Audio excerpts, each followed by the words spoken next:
Tudo certinho? Podemos começar, professora? Pode sim, Juliana. Obrigada, viu? Pronto, por nada. Vou desligar aqui a câmera e vou compartilhar aqui o vídeo, tá bom?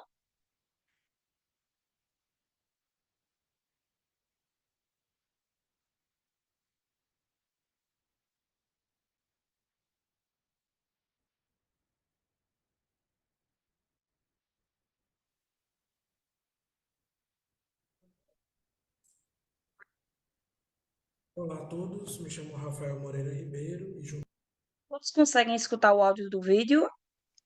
Sim, Ok. com o professor doutor Cláudio Pilar, venhamos apresentar o trabalho intitulado A Relação entre Propósito e Prática em Negócios de Impacto na Amazônia. Compartilhando aqui com vocês a apresentação.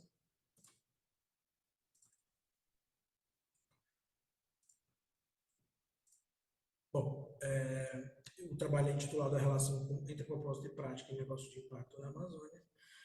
E esse tema nos surgiu como muito interessante, né, por causa principalmente do crescimento dos negócios de impacto no Brasil. Esse é um tema que tem tido cada vez mais relevância, tem aparecido na mídia, né? Muitos fundos de investimento têm surgido, metodologias têm sido constituídas, né, para avaliação e capacitação e captação de investimentos para negócios de impacto.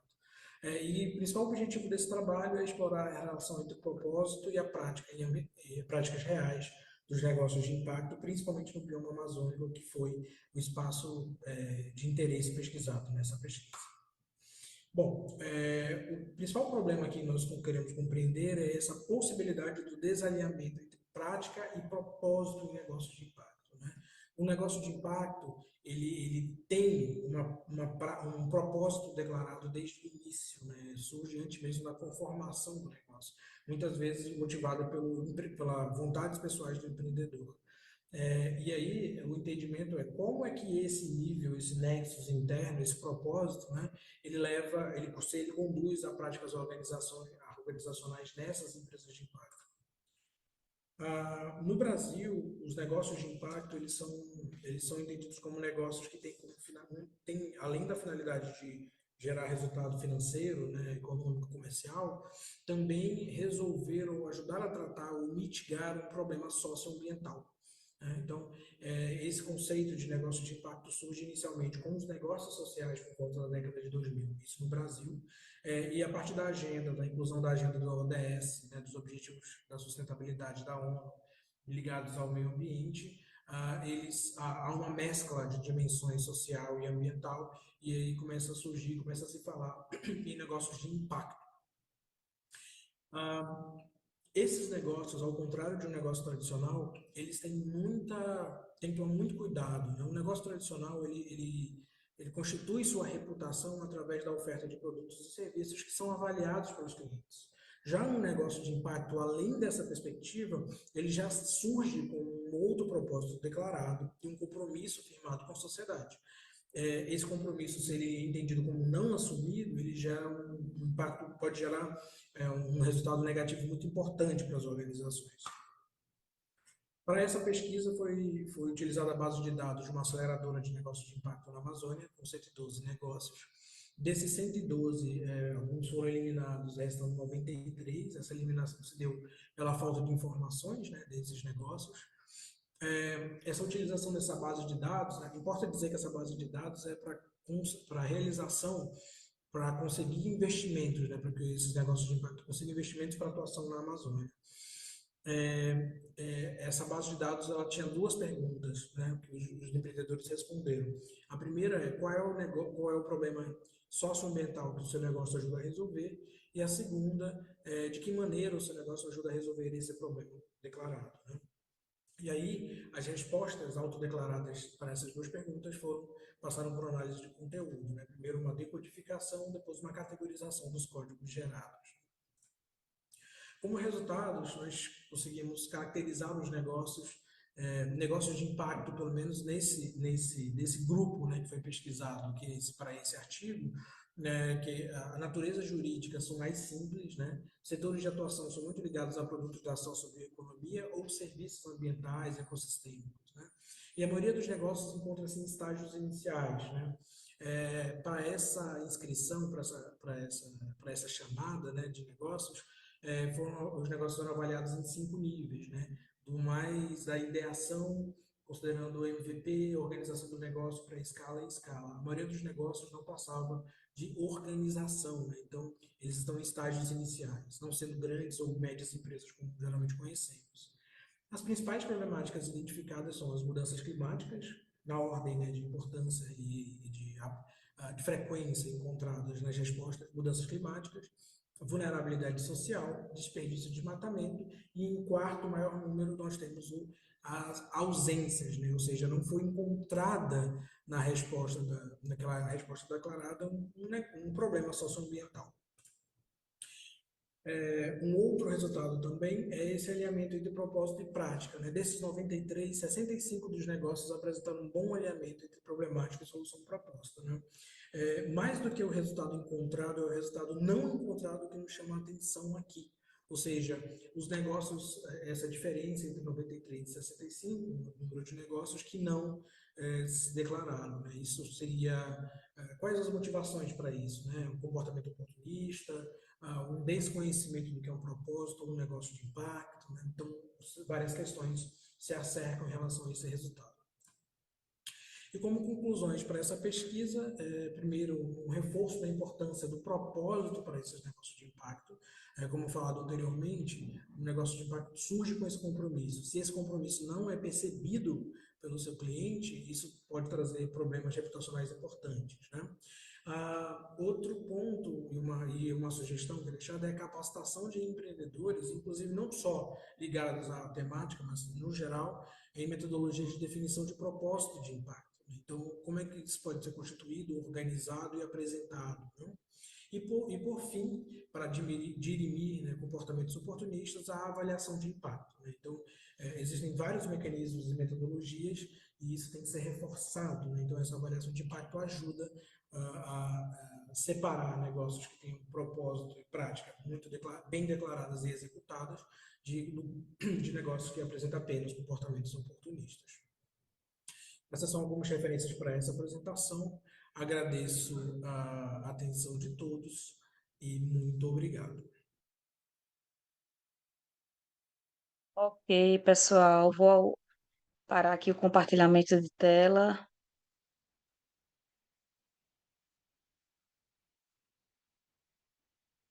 Professora, é com a senhora agora, tá? A gente Ótimo. tem 8 minutos para fazer essa discussão dos trabalhos. O professor Cláudio é o coautor do trabalho e está representando o aluno que O gravou o Rafael está vídeo, presente tá? também. Está presente. Está Tá presente presente? aqui? O Rafael está ótimo. Tô aqui. Ah, entrou agora, Bom foi? dia, bom dia. E a Ah, bom Rafael dia, também. Rafael. Ótimo. Então, gente, inicialmente gostaria de dar parabéns pela pesquisa, né? Uma pesquisa bem relevante, traz uma perspectiva. Os negócios de impacto hoje em dia, eles de fato despertam muito interesse, né? Porque a gente compreende que eles têm um espaço muito oportuno de ocupação, né, dentro do cenário. E também traz essa ideia de alinhamento entre propósito e prática, que eu acho que esse é um dos principais desafios dos negócios de impacto. Além disso, outro aspecto muito positivo do trabalho de vocês é a metodologia aplicada, né, com essa perspectiva multimétodo, então promove uma compreensão mais ampla, né, do tema. Como sugestão para vocês, trabalharia com casos de desalinhamento entre propósito e prática, né?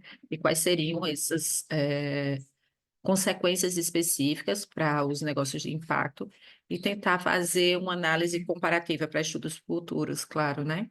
Entre diferentes níveis de maturidade de negócio e suas práticas reais, para ver se de fato, quando ele vai avançando, né, no nível de maturidade, essas práticas vão ficando mais alinhadas. E como pergunta para vocês, o que é que vocês acham que leva os negócios de impacto a se afastarem dos seus propósitos e quais medidas podem ser adotadas para que esses propósitos sejam refletidos nas práticas cotidianas?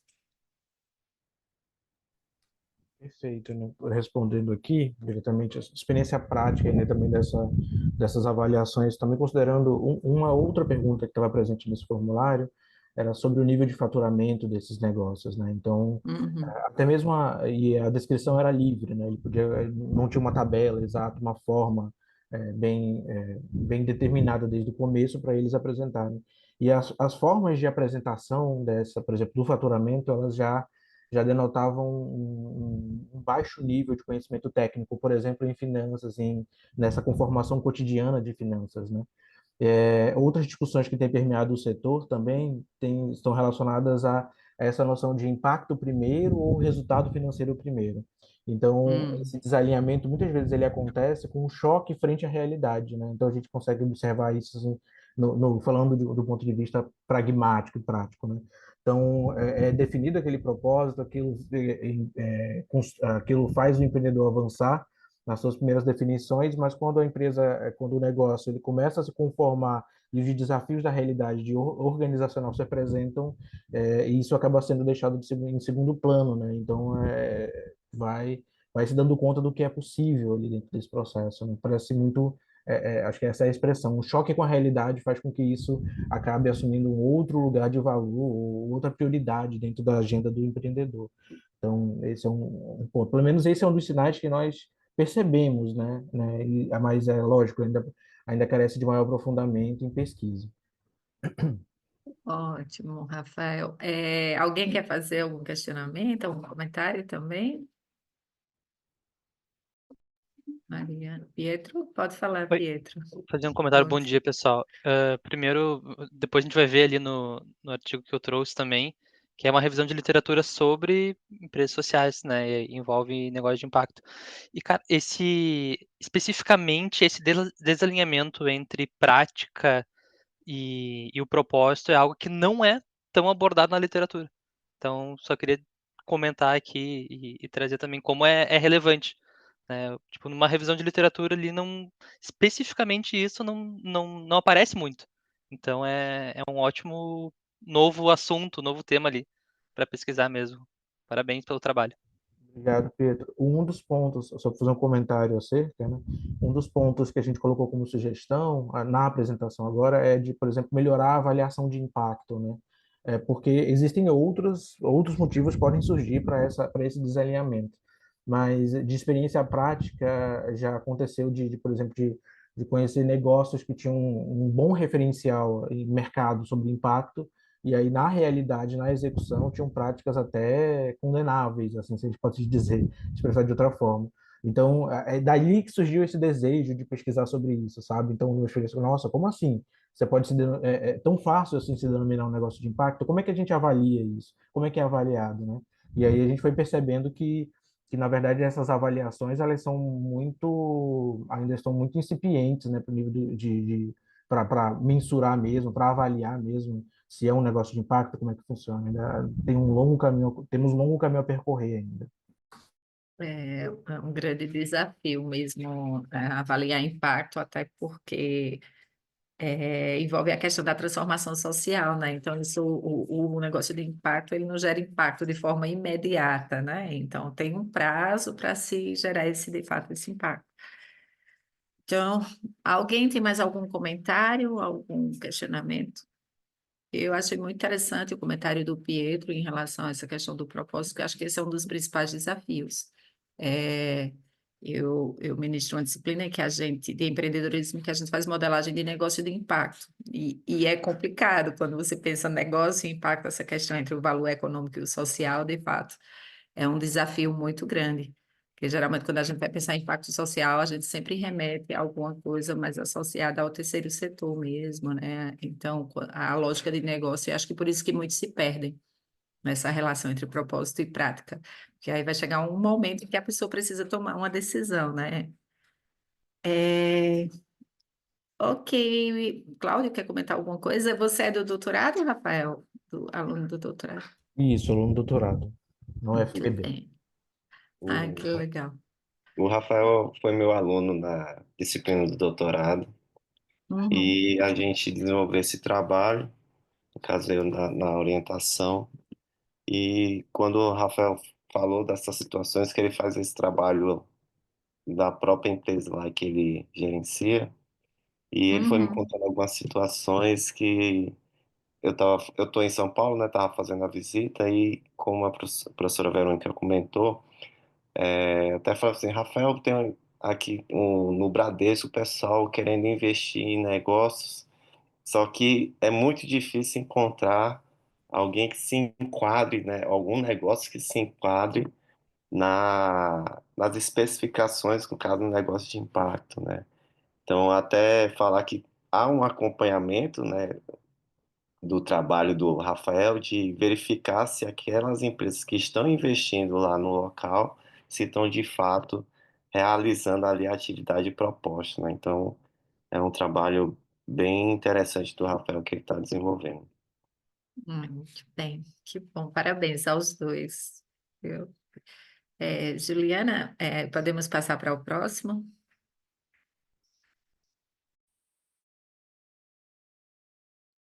Sim, sim, professora. Eu estava colocando aqui que a senhora disse que o volume estava baixo. Eu estava respondendo aqui. Quando o volume estiver baixo, não tem como eu aumentar, porque é da própria gravação do vídeo, compreende? Ontem mesmo teve um vídeo que estava uma gravação com um volume tão baixo que realmente o aluno teve que apresentar. Mas aí, assim, não tem como eu alterar. Aí a gente coloca um pouquinho o fone no ouvido, tenta aumentar o volume do computador, mas vai dar tudo certo, se Deus quiser, tá bom? Ai, já deu. É, podemos passar para o segundo vídeo, professora? A segunda apresentação. Pode sim, Juliana, por favor. Pronto. Essa apresentação é de Pietro, do aluno Pietro, tá bom? Vou desligar a Hum. câmera e vou compartilhar o vídeo.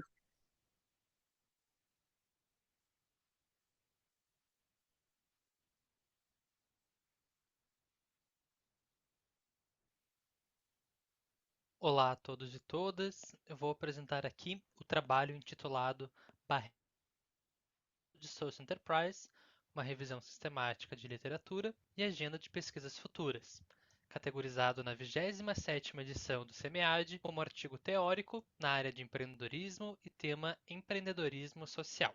Esse é um trabalho desenvolvido por mim, Pietro Pascolotti, mestrando do programa de pós-graduação em administração da PUC-RS, sob orientação da professora doutora Mayra Petrini. Aqui neste artigo, um breve disclaimer, a gente utiliza o termo social enterprise, aquelas organizações sociais que são híbridas com objetivos sociais e financeiros duplamente relevantes. Esse termo ele se difere de social business, impact business, negócios sociais, empresas sociais. Então, a depender da escola de negócio e país da publicação, são termos semelhantes, mas que eles podem ter compreensões diferentes. Aqui, entendendo que a literatura em inglês, na maioria dos países, utiliza social enterprise para se caracterizar essas empresas, então por isso que a gente faz essa delimitação. Aqui um quadro que demonstra esse contínuo de empresas, então das mais tradicionais à direita, do tipo 6, até caracterizadas como ONGs, ali o tipo 1. No tipo 4 é onde estão essas social enterprise. Então aqui só esse disclaimer para deixar claro por que essa delimitação. Como contexto para o trabalho, a gente entende que essas social enterprise, elas atuam nas lacunas sociais não atendidas pelas empresas tradicionais, corrigindo modelos de negócios convencionais e entendendo que elas usam métodos comerciais de forma ressignificada para alcançarem um impacto social positivo, mantendo o objetivo claro de geração de receita.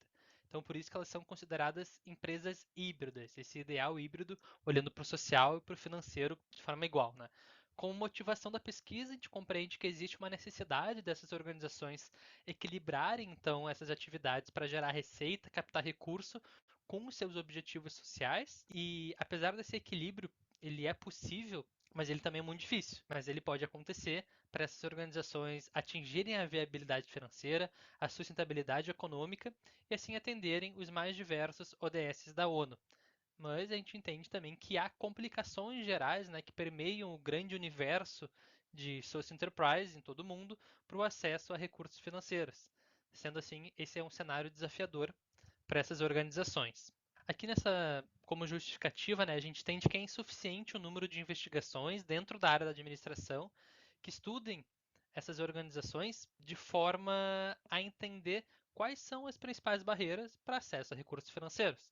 Então, nessa tabela, a gente traz 7 publicações que abordam contextos específicos, elucidam algumas barreiras, mas eles focam aí em características específicas de alguns países e alguns poucos estudos de caso. Então, a gente não encontrou revisões de literatura que se propõem a esclarecer a totalidade ou um grande conjunto dessas barreiras que a gente pretende encontrar. Chegando então no nosso objetivo de pesquisa, é identificar como que as pesquisas acadêmicas nos últimos 15 anos têm respondido a essas dificuldades das social enterprise na obtenção de recursos financeiros e, como questão de pesquisa, quais são as principais barreiras enfrentadas pela social enterprise no acesso a recursos financeiros. Eis que aqui, como método, chegamos numa revisão sistemática de literatura, utilizando o Prisma de forma adaptada. A gente criou strings e filtros que foram pré-selecionados, então, 368 artigos no Web of Science, 412 artigos na base Scopus. Essa filtragem ela focou em publicações que citassem Social Enterprise e apenas estudos publicados em revistas de alto fator de impacto, conforme os rankings da BDC e Qualis. Por meio do cruzamento de dados, então do Web of Science e do Scopus, chegamos em 512 artigos, fizemos então uma seleção nos resumos e depois dos resumos um exame manual nos textos, a gente chegou em 164 artigos publicados entre 2010 e 2024, que foram base para o nosso referencial teórico da pesquisa, já para a elaboração do nosso quadro final que a gente propõe, né, como produto dessa revisão de literatura, a gente delimitou os últimos 5 anos, para uma melhor compreensão do estado da arte, totalizando 85 artigos que citem de alguma forma barreiras ou dificuldades ou problemáticas enfrentados por social enterprise no acesso a recursos financeiros. Desses 85 artigos, 17% da seleção são pesquisas de 2024, 42% são artigos dos últimos 2 anos, 2023 a 2024, sendo que 2024 a gente tem como data de corte o dia de 1º de julho, antes do envio final aqui para o SEMEAD. Aqui a gente tem a visualização das barreiras mais comuns entre essas organizações conforme a literatura. E a revisão sistemática coloca que as social enterprises elas enfrentam desafios principalmente de legitimidade. Essa é a principal barreira, porque elas precisam constantemente estabelecer credibilidade dentro de mercados que são principalmente focados no lucro. Esse problema ele é agravado pela nossa segunda barreira, que é o desalinhamento na medição do impacto social e do retorno financeiro, o que dificulta a avaliação das social enterprise por investidores na comparação, né, é bem mais difícil em relação a empresas tradicionais, o que torna o financiamento mais escasso. A terceira barreira, ela reflete as duas anteriores, são os desafios que limitam a competitividade das social enterprise em relação às empresas tradicionais na obtenção de investimento. Então, é mais difícil para uma social enterprise acessar o mercado financeiro, o mercado bancário, em relação a uma empresa tradicional. Essas 3 barreiras elas vão dialogando aqui com as outras. Então, o quarto problema é a ausência de legislação e regulações. O quinto, sexto, sétimo, oitavo problema também acabam dialogando com esses outros anteriores, como a baixa educação financeira entre empreendedores sociais, o risco ou medo de desvio da missão, a aversão à dívida por parte dos empreendedores, a falta de recursos técnicos. Então, todas essas são barreiras que acabam uma dialogando com a outra. Como conclusão, essas organizações elas possuem um papel essencial na promoção do bem-estar por todo o planeta, mas a sua natureza híbrida ela dificulta a atração de investidores e o acesso ao financiamento. Portanto, a gente precisa pensar em estratégias para integrar essas organizações, a social enterprise, ao mercado financeiro. Como impacto do estudo, a gente visa promover o debate a respeito dessas barreiras enfrentadas por social enterprise no acesso a recursos financeiros. A gente espera que a partir desse estudo sejam feitas novas pesquisas, inclusive é o que nós estamos fazendo, para poder auxiliar empreendedores sociais e investidores a identificarem as principais dificuldades, mitigando desafios em negócios atuais e negócios futuros.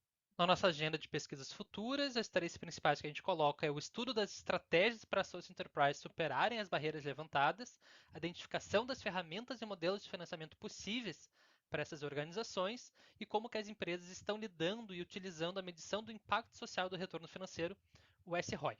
Aqui a gente tem algumas limitações desse estudo, como a delimitação do próprio termo social enterprise, a utilização de apenas a base de dados do Web of Science dos Scopus, nosso corte de qualidade utilizado o EBDC e o Qualis Sucupira, a utilização para o quadro final de artigos publicados apenas entre 2020 e 2024, e também o fato que a gente não está levando em consideração aqui as diferentes realidades e construções culturais e históricas dos países, desenvolvimento de mercado de impacto, desenvolvimento de ecossistemas, regulações, ausência de regulações e leis para esse mercado, E aqui, por fim, são as 7 pesquisas, referências mais utilizadas ao longo do nosso artigo. Claro que lá no artigo final, em documento mesmo, tem mais de 160, mas aqui são os 7 mais citados. E é isso. Muito obrigado pela atenção, muito obrigado pela oportunidade. Show, muito bom, Pietro. Parabéns pelo trabalho. Conheço sua orientadora, mande um abraço para ela. Pode deixar, vou Orient- mandar. Tá bom. Então, vamos lá. Eu vou fazer um comentário inicial, tá, sobre o seu trabalho, depois trago uma perguntinha e a gente abre para o debate. Então, o seu trabalho é um trabalho muito interessante, tá? Parabéns. Eu acho que esse é um dos principais desafios mesmo, é o acesso a financiamento. Eu acho que sua pesquisa ela mostra muito bem isso, esses fatores, né? Ela traz uma síntese clara dessas barreiras, e aqui eu também pesquiso empreendimentos sociais, aqui eu estou em Campina Grande, né? Sou da Federal de Campina Grande. É, somos vizinhos, né, Cláudio?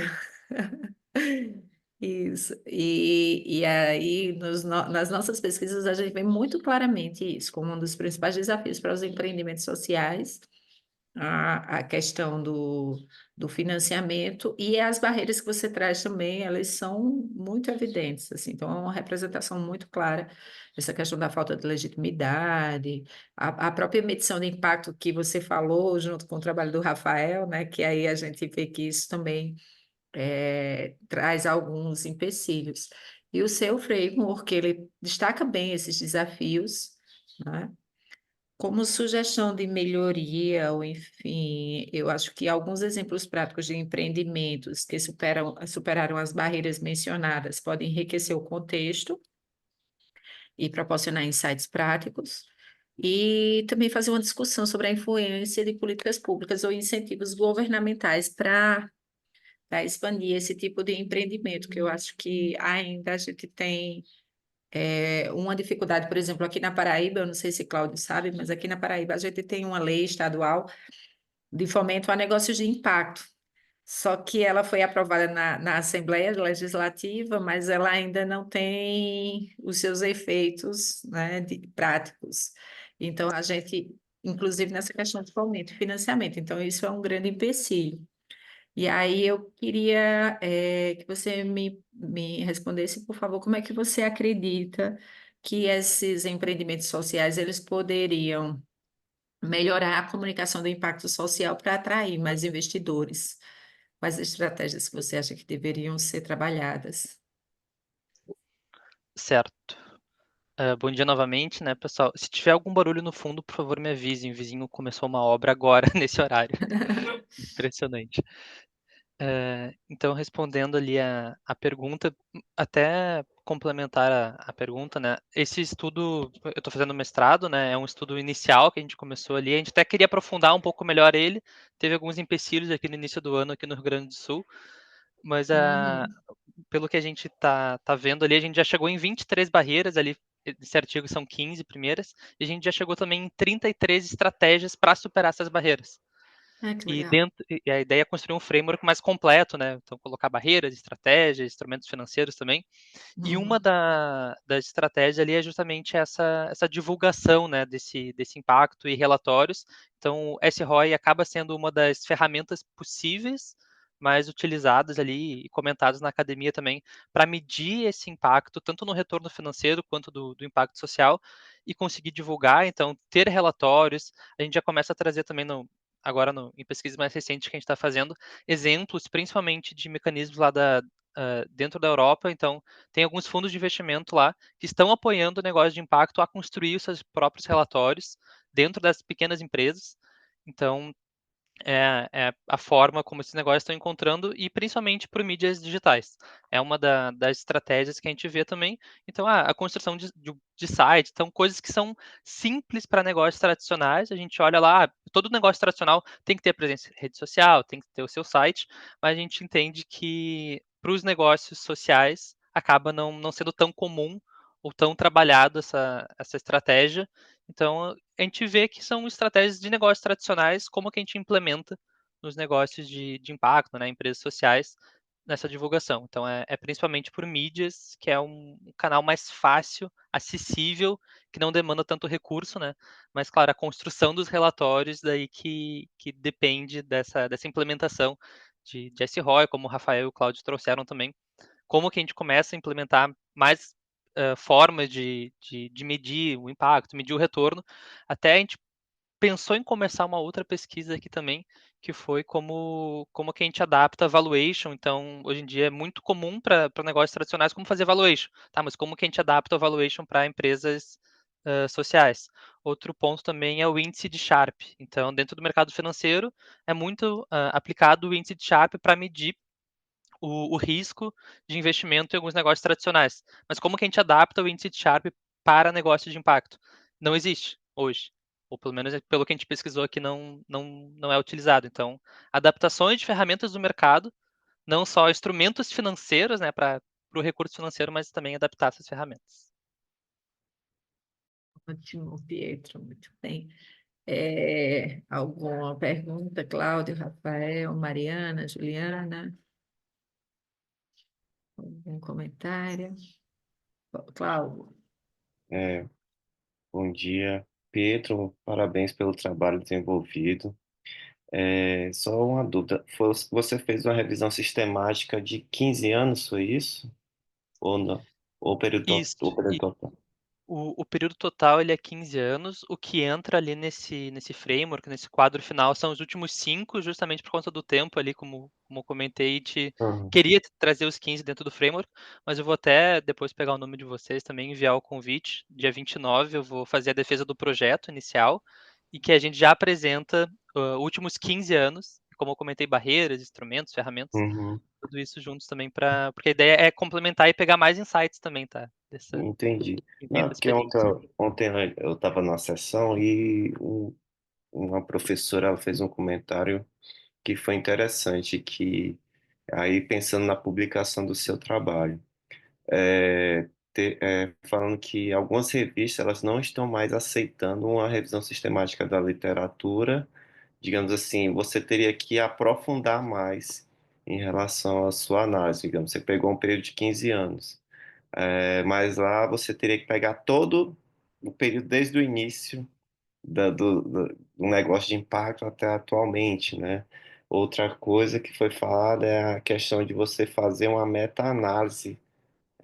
Vai ter até um seminário aqui, acho que é 10h30, que vai tratar sobre esse assunto. Um, é, um, um, é né, uma oficina que vai tratar para análise de dados quantitativos para aprimorar mais o seu trabalho, entendeu? Porque pode ser que futuramente, dependendo da revista, ela já chegue e peça para você fazer, então que você já desenvolvendo logo já dá essa contribuição aí para o seu trabalho. Perfeito, perfeito, muito bom. Anotado aqui também. mais O, algum o bom comentário? dos negócios de impacto é que não tem uma literatura tão antiga também, né? Não precisa se aprofundar tanto porque nem existe, né? Mas claro, dá para buscar mais também. Ótimo. E até o próprio entendimento, né, do conceito para a definição dessas, porque de fato a gente tem uma dificuldade ainda, né, de, como você colocou, não sei se foi você ou o Rafael, estou lembrando agora, acho que foi você, que dependendo da escola tem uma abordagem diferente, né, então eles têm semelhanças, mas têm diferenças também, então até isso é complexo, né? Exato. Alguns lugares pode o negócio de impacto, a empresa social pode ter dividendos, outros não, pode ter lucro, não pode. Então Uhum, é difícil ainda, né? isso. Muito recente. É, ok, obrigada, parabéns mais uma vez, Pietro. Sucesso lá na sua qualificação, tá? Obrigado, pessoal. Juliana, vamos para o próximo, por favor. Vamos sim, professora. Vou compartilhar agora.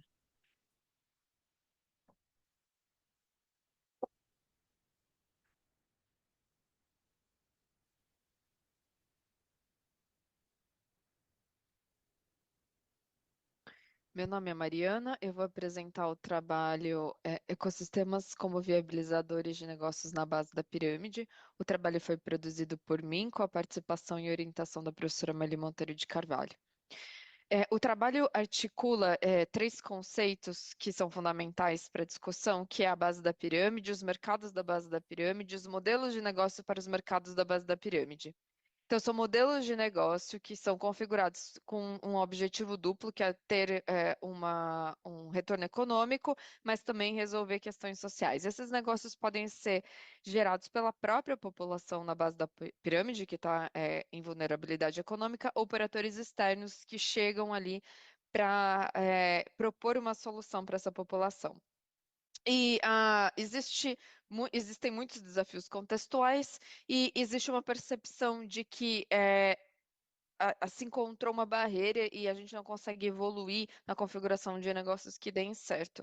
Então, a literatura inseriu aí, os autores inseriram a discussão de ecossistemas como catalisadores que organizam relações colaborativas que fazem fluir os recursos necessários, seja de pessoas, seja financeiro, seja de conhecimento, seja de capital político, para enfrentar esses desafios. Então, o objetivo dessa revisão de literatura é entender esse mapa intelectual. Então, quais os conceitos estão sendo invocados pela inclusão do ecossistema na discussão de base da pirâmide e que mecanismos inovadores, se houver algum, são usados aí por essa literatura para superar os desafios contextuais que já são conhecidos faz algumas décadas. Enquanto conceito, o BOP a gente está na onda 3.0, então a pobreza já não é vista como uma coisa que vai ser resolvida só com questões econômicas, a gente entende ela como um problema complexo e multifacetado, e as parcerias multissetoriais são invocadas. Eu coloquei um destaque aqui também no ecossistema, porque o ecossistema não exclui as parcerias multissetoriais que já eram invocadas pela própria literatura de BOP. Por multissetorial, a gente entende o envolvimento de governo, ONG, universidades e empresas e a própria sociedade civil para se organizar e formar essa rede de colaboração que vai funcionar como um catalisador aí na, na viabilização desses negócios que endereçam problemas da base da pirâmide. E aqui a gente lista os principais desafios apontados pela literatura. Então, escalabilidade, como eu faço crescer um negócio que deu certo num piloto e reproduzo ele em outros contextos. Acesso e comunicação com a população da base da pirâmide. Essas pessoas, geralmente, elas estão em lugares que é de difícil acesso físico, mas também tem uma questão de como falar a mesma língua e entender o que que é valor para essas pessoas e produzir soluções que gerem valor para elas. Alinhamento de atores com interesses muito diferentes e visões de mundo muito diferentes e resolução de problemas estruturais, por exemplo, infraestrutura. A, a revisão de literatura começou com a seleção dos papers, a gente usou a Web of Science e a Scopus, as strings de busca foram BioP e Ecosystem apenas, alguns filtros de tipo de documento, remoção de duplicados, a análise para tirar papers que não discutem temas que nos interessavam, que não tinham a ver com essa discussão de negócio na base da pirâmide, e a gente ficou com uma amostra de 60 documentos no final.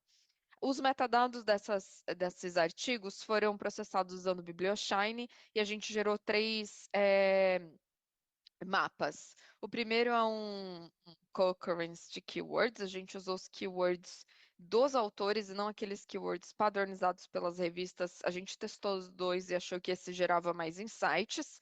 Então, os destaques aqui são a presença de muitos sinônimos acadêmicos. Eu vou explorar isso melhor na conclusão do trabalho. A presença da Índia, a grande presença de microfinance, de questões financeiras, né? O microfinance, o mobile, money ou financial inclusion, são os três, aparecem os três aqui e tem um cluster, inclusive, só deles, dois clusters só deles, na verdade. A presença da escalabilidade e do value co-creation, então aqueles temas que já estavam lá na introdução, na revisão de literatura como desafios, eles aparecem aqui no mapa, na árvore de palavras, e o aparecimento do termo da sustentabilidade. Na cocitação, os destaques é a presença de muitos papers que discutem institutional void. O void institucional é um dos problemas, uma questão apontada no contexto de base da pirâmide, que gera inclusive o problema da infraestrutura lá, mas a maior dificuldade é não ter um mediador das relações que seja institucional, tipo um governo, né? Mas não, existe muita crítica também, porque não é que tem um void institucional, não é que não tem instituições, não tem as instituições que a gente reconhece como legítimas, mas existem ali as instituições locais, que inclusive a dificuldade de entender como elas funcionam é uma barreira para quem vem de fora colocar um negócio nesse mercado de base da pirâmide. E queria destacar também que tem um cluster dedicado aqui a discutir pobreza, os hábitos de consumo dessas pessoas e como que elas geram recursos financeiros.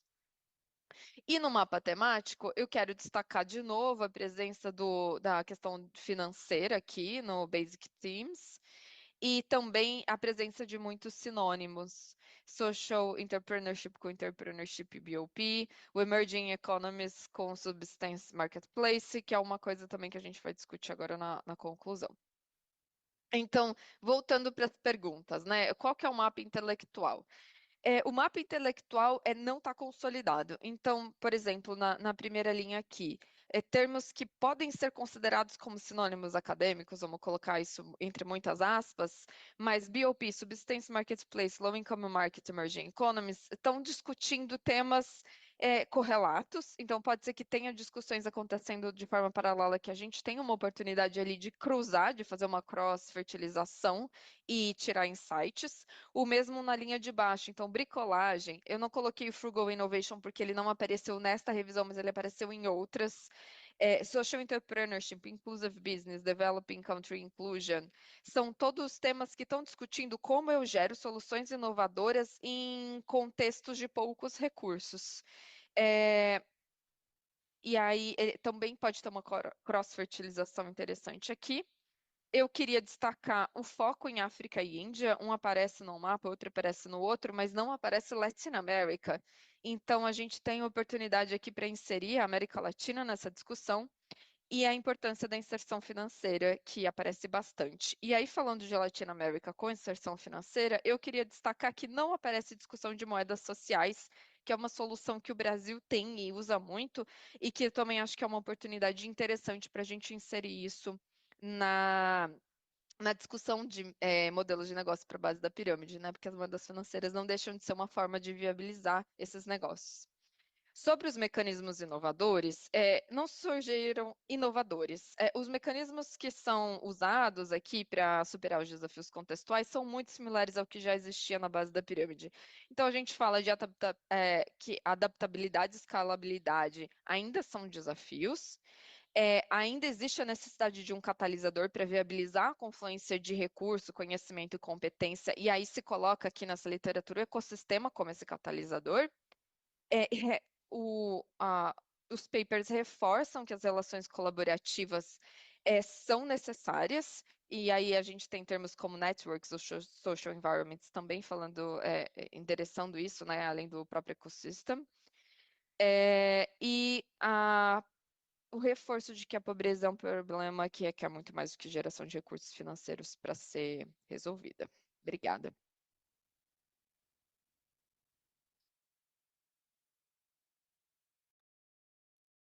Ótimo, muito bem. Parabéns, Mariana, pelo trabalho, pela apresentação. Muito bom.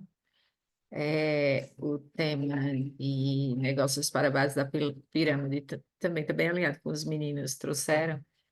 E aí traz um pouco do que o Pietro já colocou também, que é uma abordagem dentro das escolas um pouco diferente dos empreendimentos sociais que o Pietro estudou, e por isso que acho que você encontrou algumas dificuldades. Por exemplo, essa própria questão das moedas sociais, elas, de fato, elas estão dentro do modelo de negócio da base da pirâmide.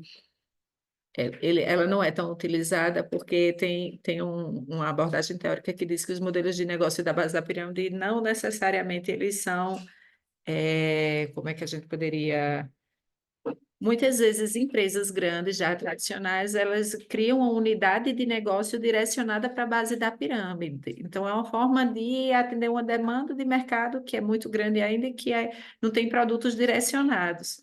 Então, assim, o propósito social do negócio da base da pirâmide, algumas vezes a gente fica...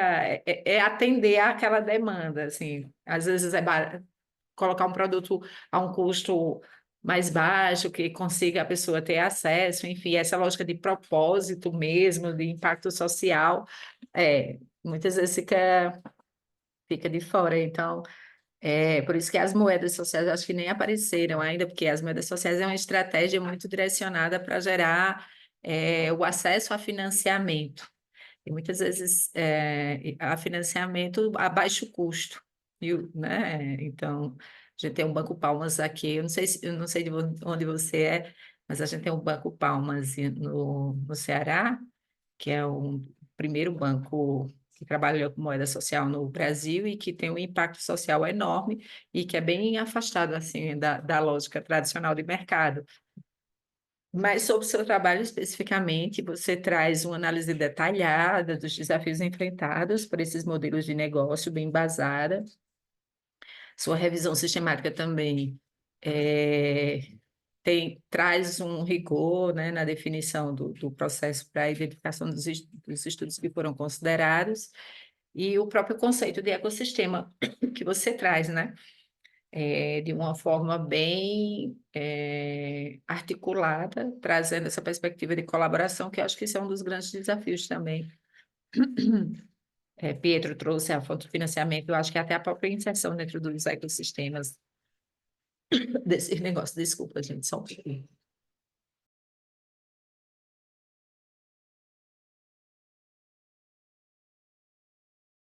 A garganta coçando aqui. Então, como sugestão, tá? Apesar de ser um estudo bibliométrico, né? Acho que você poderia trazer alguns estudos de caso, né, de como empresas em mercados emergentes adaptaram suas estratégias para fazer essa sustentação com comunidades locais, fazendo essa articulação, e explorar mais detalhadamente as implicações práticas para que negócios tentem integrar práticas sustentáveis aos seus modelos. E um questionamento para você. Como os conceitos de ecossistema eles podem ser adaptados para mercados de maior vulnerabilidade? Como é que você acha que isso pode acontecer? Que você traz a importância do ecossistema nesse processo, mas como é que isso poderia ocorrer de forma mais evidente? Eu não tinha pensado sobre isso ainda, vou pensar agora. Eu queria destacar, até fazendo a interface com os colegas que estão aqui, que eu cheguei a cruzar a BOP com Social Entrepreneurship para ver o tanto que dava para a gente fazer um trabalho que endereçasse os dois. Mas o Social Entrepreneurship, ele entra muito em questões para deficientes, idosos, crianças doentes, então ele aborda outros problemas que não são pobreza. Eu achei que valia a pena focar em BOP como literatura, mas eu tenho interesse, professora, nessa BOP, que não é o que vem de fora, é o negócio construído pela própria base da pirâmide, por isso que eu menciono ali a onda 3.0, né? Porque a primeira onda era completamente multinacionais entrando na África e na Índia, principalmente para colonizar ali os mercados, né? Mas eu estou mais interessada nessa abordagem da própria base da pirâmide. Aí, amarrando com a sua pergunta, o que eu vejo de diferença nas discussões de ecossistema que já acontecem é mais a inclusão do terceiro setor no ecossistema. Então, se você, principalmente quem quer vir de fora, se você não se envolve com o terceiro setor que faça uma ponte com a comunidade local, que é a comunidade que preenche esse void institucional ali, que eles dizem que não tem, mas que tem. E quem pode fazer essa ponte são as o terceiro setor, né? As entidades que já estão lá dentro, dificilmente se consegue se inserir ali. Aí pensando em quem vem de fora, o terceiro setor é fundamental. Quem está lá dentro já e quer construir um negócio ali, eu entendo que vai ser um ecossistema que inclua o governo, porque você pega uma moeda social, por exemplo, para ela ser reconhecida, ela vai ter que estar cadastrada ali no Sistema Nacional, né? Para ter infraestrutura, para você ter um negócio ali dentro, porque o que acontece muito também, inclusive nos trabalhos de moeda social, é que as pessoas pegam a moeda social, elas vão gastar fora do ecossistema que gerou. Porque ali dentro da comunidade não tem infra para os negócios estarem ali dentro e o valor circular dentro da própria comunidade. Então, a questão da infraestrutura na parceria com os governos, eu vejo também. E a questão, assim, se não tiver uma moeda social envolvida, porque isso é exceção, vamos colocar assim, é a questão de microcrédito. Como se você consegue crédito sem taxas abusivas, mas que viabilize o financiamento das trocas de valor dentro das comunidades. Acho que esses são os principais pontos, pensando agora. Ótimo. Alguma pergunta, Pietro, Rafael, Cláudia, Juliana? Algum questionamento? Pode falar, Pietro. Não é muito bem uma pergunta, é mais um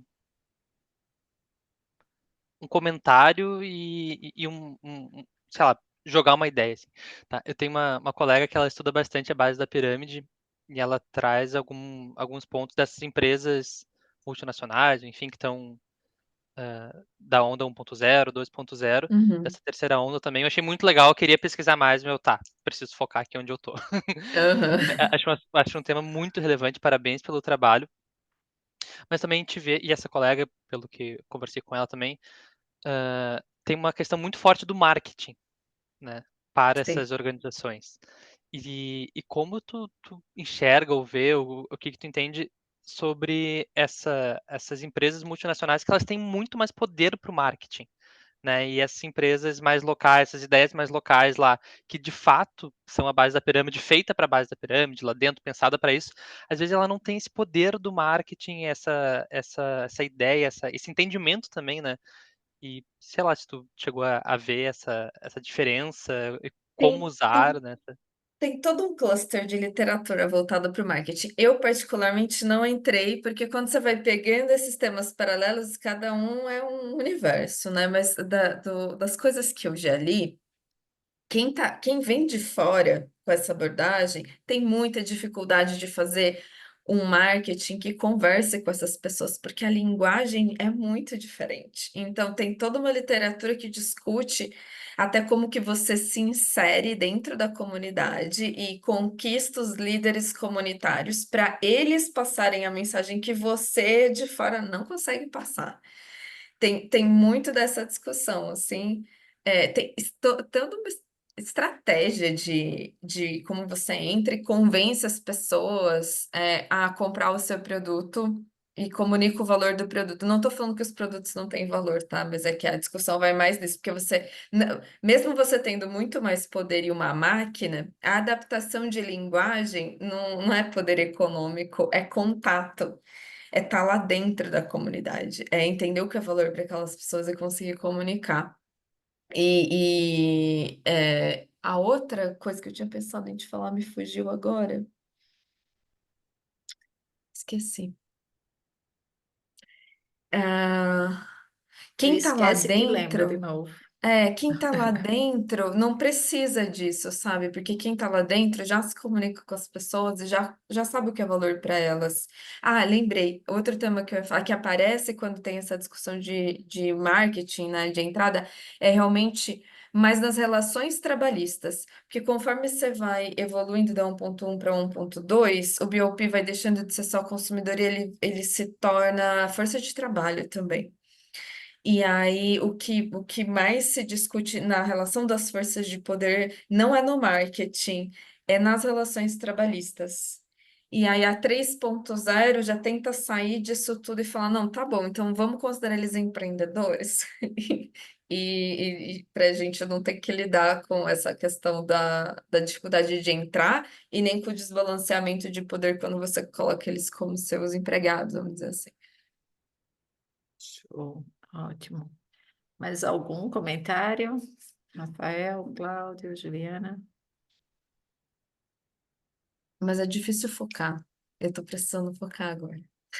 Quando a gente começa a estudar esses temas e as diversas nuances que tem, aí a gente, ai meu Deus, como é que eu vou delimitar isso aqui para, né, concentrar Uhum. nossos esforços? Então, é um desafio.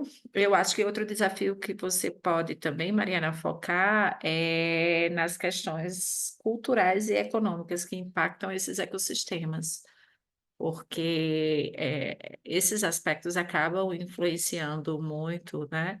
eh, Dentro desse contexto de consolidação desses ecossistemas e de desenvolvimento desse tipo de negócio. Juliana, a gente faça um comentário geral sobre os trabalhos agora, as conexões, que acho que a gente já está. Só foram 3 Isso. trabalhos, a gente ficou com um tempinho mais ali nessa sessão, né? Uhum. É, Isso, professora. Eu só peço para que eu coloquei aqui o link de avaliação para que vocês possam avaliar os autores e o moderador. E em nome do SEMEAD, agradeço a todos pela participação, parabenizo pelo trabalho, desejo muito boa sorte aí para uma futura publicação e passo a palavra para a professora Verônica para ela fazer as considerações finais acerca do trabalho de vocês, tá bom? joia, obrigada, Pode falar, Juliana. professora. Então, vamos lá. Gente, acho que os trabalhos muito bem alinhados, né, dentro da temática da sessão, a gente vendo aqui esse foco regional que o Rafael e o Cláudio trazem no início, as particularidades, né? Essa conexão entre propósito e prática tem uma contribuição extremamente relevante, né? Então, parabéns pelo trabalho, com uma metodologia bem robusta e com uma relevância, né, de discussão, principalmente no contexto em que vocês estão pesquisando, que é um contexto extremamente relevante na relação com essa questão da própria sustentabilidade, né? Então, acho que vocês têm um trabalho muito, muito interessante, com potencial de publicação. Já saiu o Fast Track do SEMEAD? Não, Saiu, saiu. Ah, saiu. tá. Eu tava olhando, quando eu fechei minha câmera, eu fui ver aqui. Joia, ótimo. O artigo do Pietro, ele é um artigo bem. Eu fiquei curiosa, Pietro. Eu queria que você me enviasse depois o artigo completo, com todas as barreiras, as estratégias. Ingere. Depois você. Muito bem, achei bem interessante seu trabalho, com um framework prático, né? E acho que ele vai ficar melhor ainda, porque você vai trazer a relação à barreira e a estratégia para superar essa barreira. Então, acho que tem uma perspectiva bem interessante. É, que aí era até uma recomendação, mas como você já avançou na recomendação, né, que é o que você vai apresentar, e também a integração com outras áreas, né? O seu estudo ele não se limita apenas à questão do financiamento, né? Ele traz outros insights sobre essa importância do debate do empreendedorismo social, a própria questão relacionada à legitimidade, à legislação aplicada a esse tipo de setor para facilitar o acesso e tem um pouco também traz uma conexão com alguns desafios que envolvem a perspectiva da inovação, porque geralmente é uma inovação dentro do contexto, especificamente não é uma inovação de algo novo, né? Mas é novo para aquele contexto, em ambientes de recursos limitados, né? Que a gente sabe que a gente tem, e não é só recursos financeiros que a gente fala, né? Existem outros tipos de recursos dentro desses processos. E o de Mariana, como eu já comentei, ela traz uma análise profunda, né, do conceito de ecossistema. O BiblioShine também demonstra um rigor acadêmico e metodológico nas suas análises. Você poderia apresentar, apesar dele ser teórico, mas trazer alguns exemplos práticos de como essa abordagem de ecossistemas foi aplicada em empresas específicas, né, para a base da pirâmide. e, e aquilo que eu já te falei, né? A questão cultural, né? Que eu acho que acaba refletindo também. Então, em geral, os artigos de vocês, eles se complementam, né? Tem uma abordagem interligada, tem uma visão ampliada de empreendedorismo social, traz desafios estruturantes para esse setor, então acho que a gente tem uma contribuição muito relevante aqui, que é você detalhar essas barreiras estruturais e de financiamento, né, para avançar nesse tipo de empreendimento, né? E tem também essa perspectiva prática, né? Que é o que o trabalho de Rafael, acho que o trabalho de Rafael, ele complementa, porque ele traz essa perspectiva prática que o trabalho de Pietro e Mariana apontam dentro da perspectiva teórica, né? Como revisores. Então, o trabalho do Rafael, ele vem como uma complementação trazendo a necessidade de modelos colaborativos e bem financiados, que são destacados nos estudos de Mariana, né, e nos estudos de Pietro. Então, acho que uma sessão muito rica, com os trabalhos em conexões aí, vocês trabalharam. Eu acho que vocês têm muito pano para manga, né? Para estudar, muitas possibilidades de estudos em decorrência dos trabalhos que vocês apresentaram aqui hoje. Fiquem à vontade para fazer os comentários de vocês. Está acabando, semeado, e quem está em São Paulo? Só o Cláudio está em São Paulo? Eu tô também, mas eu não vou Ah, para presencial. joia, ótimo. Eu estou aqui Então, no virtual e presencial. Vou assistir agora amanhã virtual e depois correr para a USP para pegar as apresentações presenciais. presenciais, muito bem.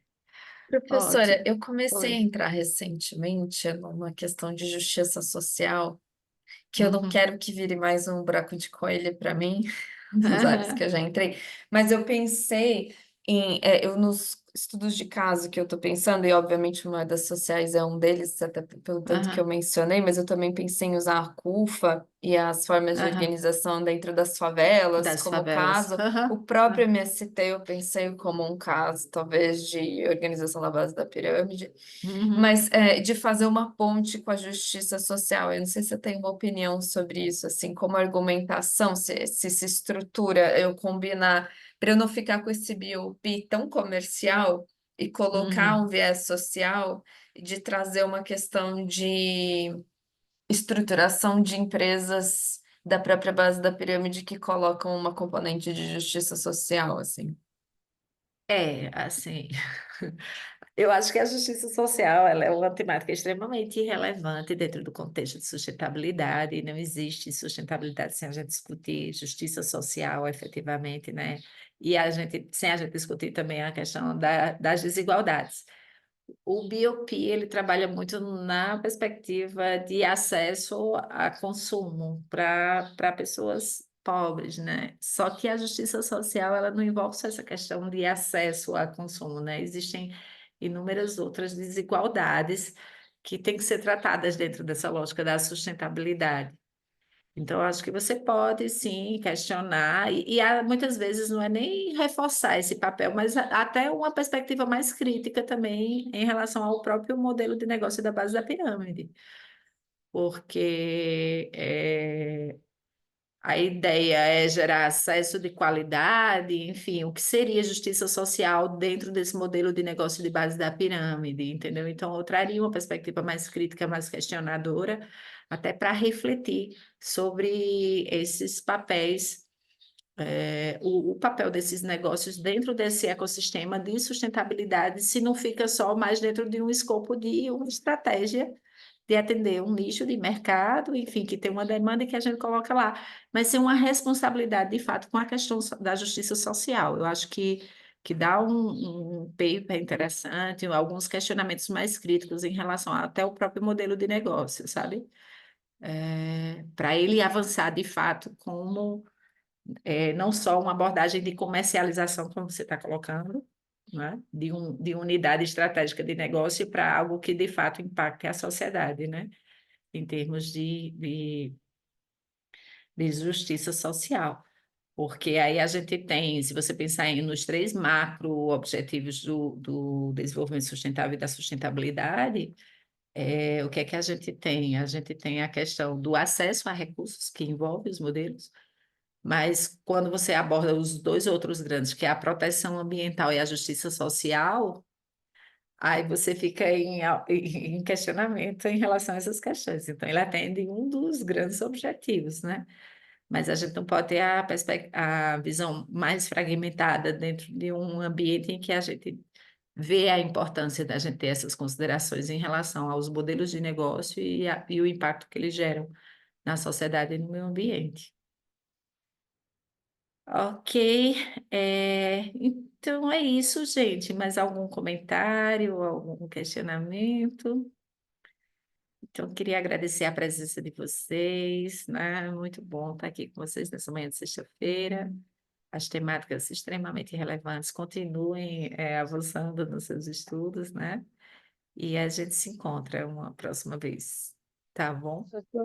Professora, muito obrigada em nome de SEMEAD pela sua participação, pelas suas contribuições.